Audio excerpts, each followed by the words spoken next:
upaya namanya gugatan rekonvensi, yaitu gugatan balik terhadap Roro. Jadi dalam hal ini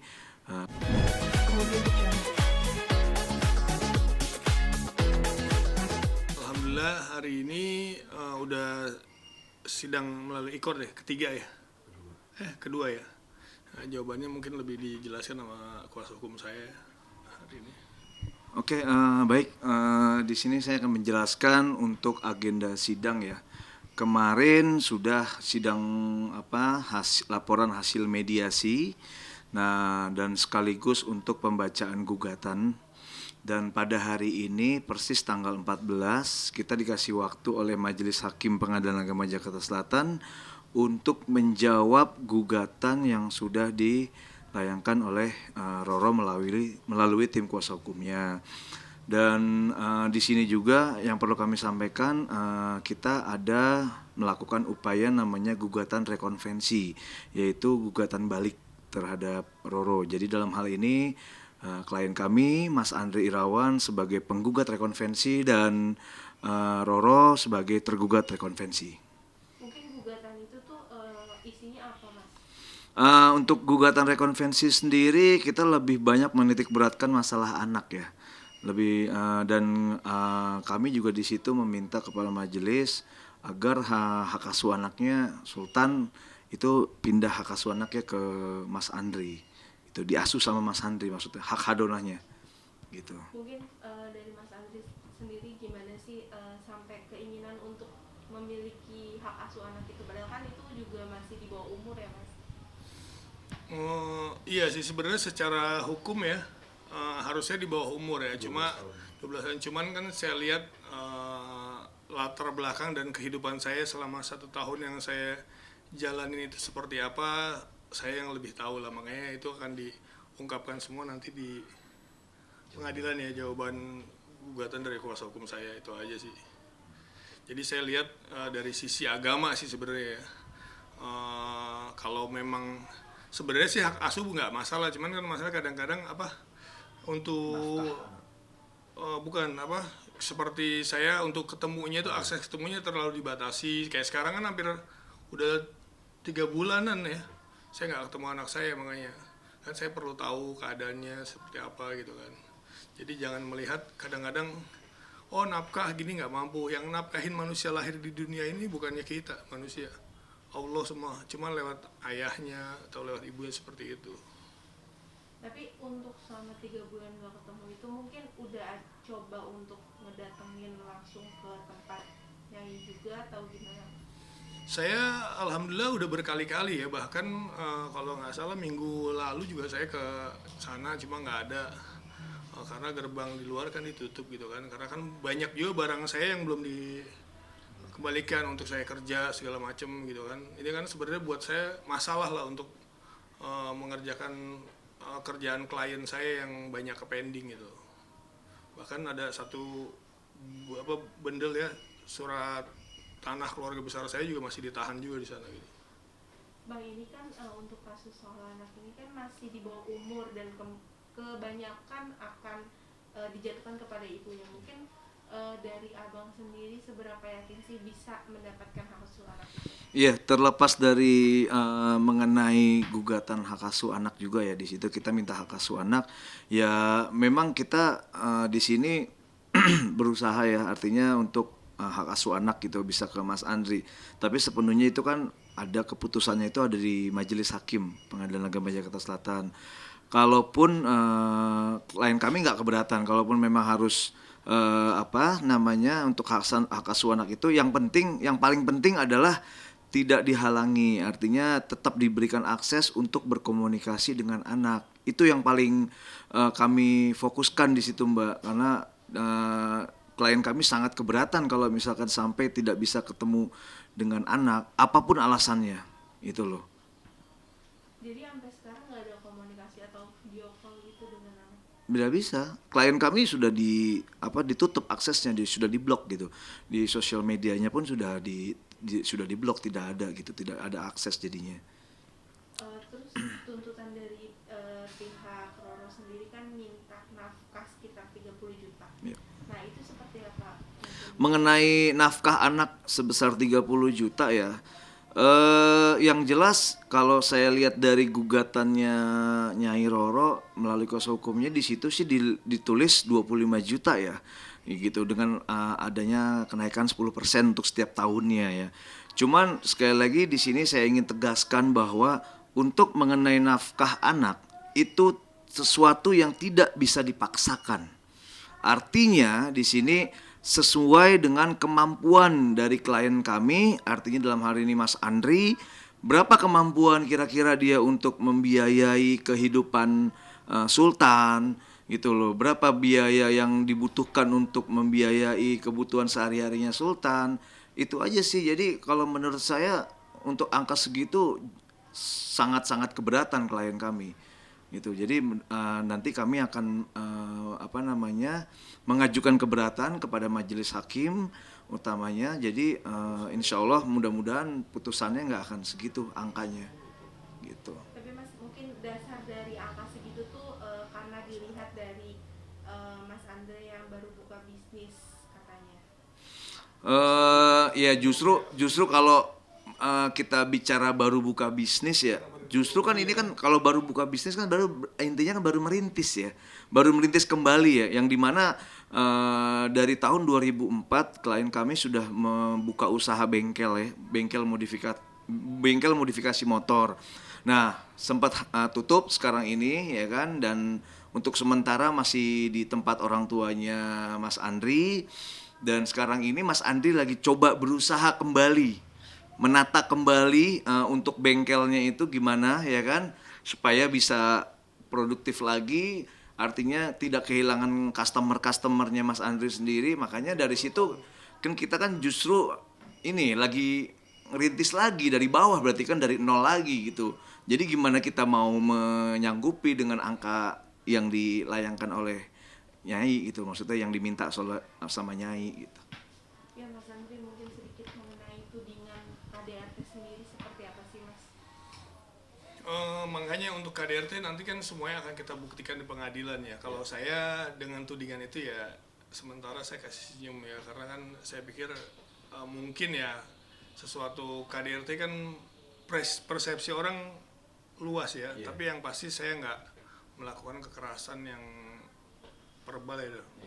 Ya jadi non verbal ya. Jadi ya biar nanti pengadilan yang memutuskan apakah saya KDRT atau enggak, itu aja. Tapi kalau misalkan Nyai sendiri punya bukti mungkin berupa visum atau apa gitu gimana Mas? Oh kalau iya kan semuanya nanti akan dibuktikan di pengadilan. Kalau kita lihat di pengadilan aja semuanya, karena kita juga sama punya bukti kok dari pihak kita kok. Khawatir nggak sih mungkin nanti akan ada laporan tentang KDRT dari pihak Nyai?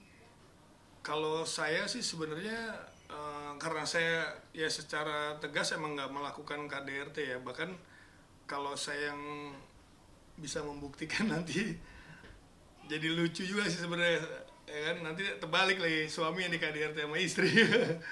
Cuma kan saya nggak mau lah, ini kan masalahnya saya bilang rumah tangga dan saya nggak mau bongkar terlalu jauh aib rumah tangga saya. Udah biarkan aja pengadilan yang memutuskan. Kalau emang mau pisah ya kita bisa baik-baik kita mikir, karena di situ ada Sultan yang bakal besar. Karena sampai kapanpun Sultan itu papahnya tetap Andri ya kan, dan ibunya tetap Roro Fitri ya, dan belum lagi anak saya yang lain gitu. Jadi harus berpikirlah yang lebih ke depan nih, jangan mikirin diri sendiri, ego sendiri. Buat apa kita hari ini dikenal orang dengan cara yang kurang pantas juga kan, juga kasihan anak-anak nanti. Seperti sekarang yang kena psikologisnya anak-anak saya ya, yang udah pada sekolah udah besar pasti merasakan nih papahnya ada apa sih kayak gitu kan, karena mereka udah bisa lihat TV.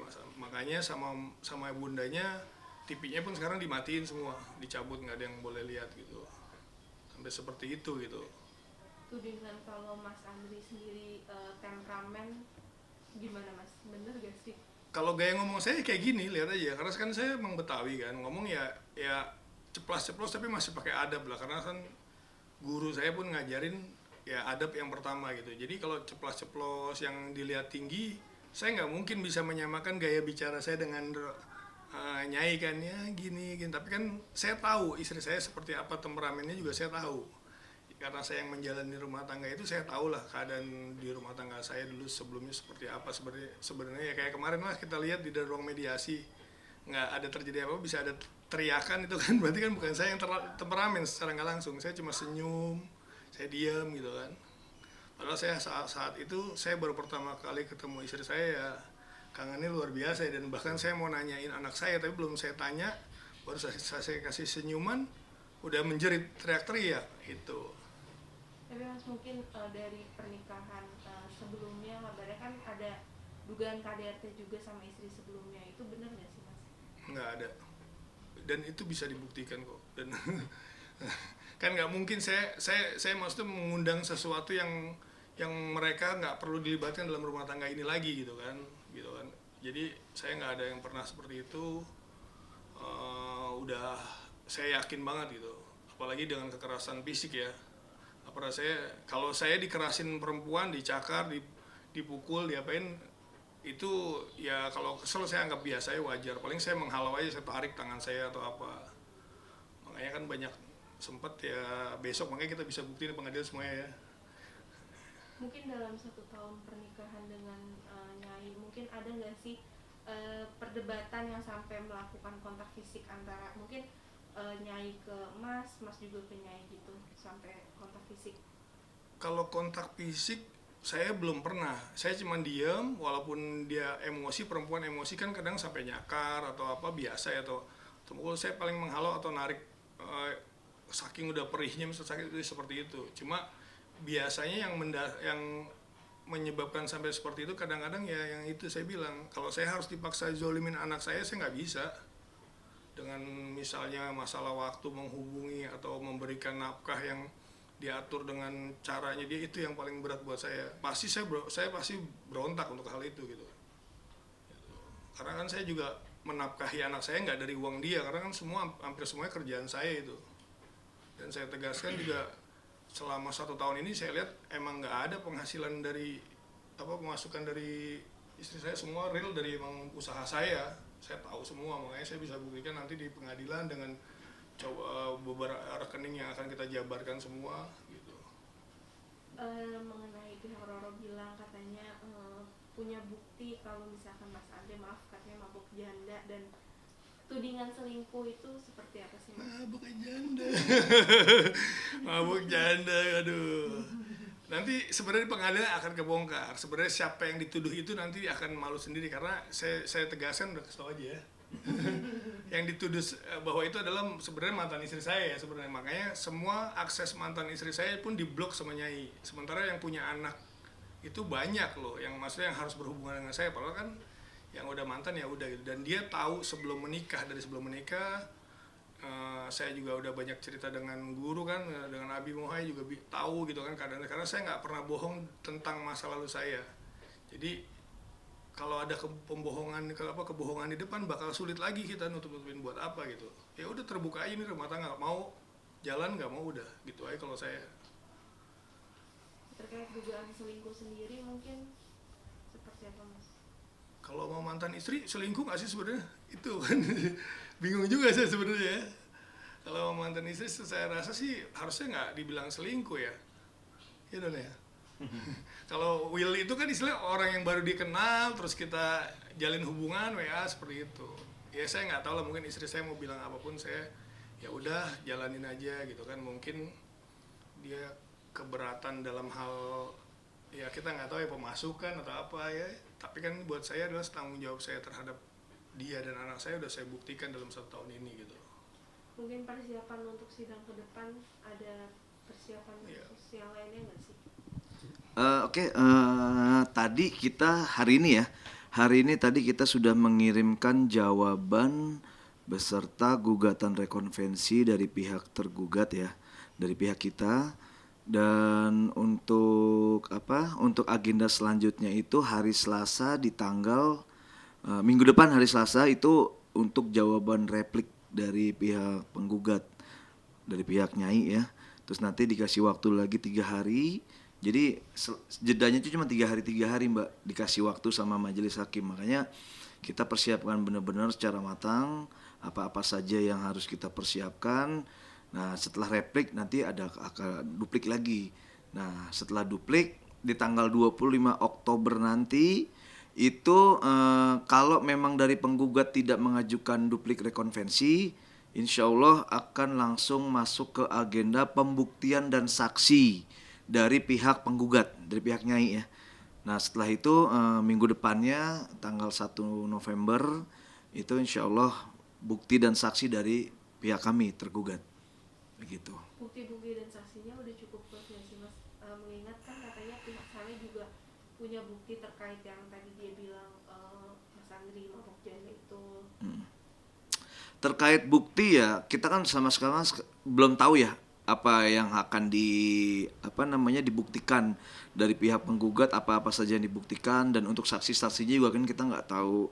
Yang jelas kalau untuk tahap persidangan semua itu dibuktikan penggugat dulu yang membuktikan. Nah, setelah itu baru ke agenda tergugat. Jadi nanti kita lihat aja nanti persiapannya bagaimana juga. Yang jelas dari pihak kami, pihak tergugat, kami sudah mempersiapkan segala sesuatunya terkait masalah bukti dan saksi-saksi yang akan bersaksi di pengadilan nanti.